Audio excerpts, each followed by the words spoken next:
So after you install Terabox on your desktop, this is what you see. You actually see this Terabox floating window right here, which allows you to go ahead and see the upload and download details that are currently going on. Besides that, if I were to go ahead and double click on Terabox, you can see that this is what I have. So you get the same interface as the web, and you can go ahead and maximize and then minimize this out as you want, and even see the account details right here just like this. You can collapse and expand this. You have an option to upload content around over here just like this. You can go around and create new folder just like this as well right here. You even have access to Tera AI right here just like this, and over here you get the language settings and everything else right here.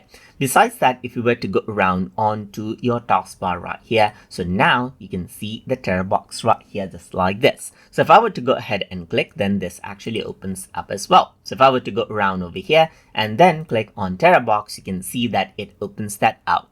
Besides that, if I were to go ahead and right click, then you'll be able to see your storage details right here. You have an option to open Terabox, even enter the recycle bin, visit the Terabox website, and you can see the floating window right here. You have an option to close that around over here just like this as well, or enable the floating window once more just like this.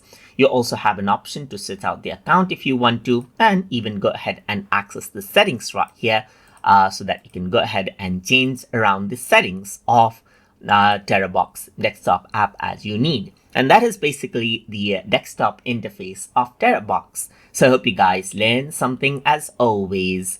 And as always, please like, comment, share, and subscribe.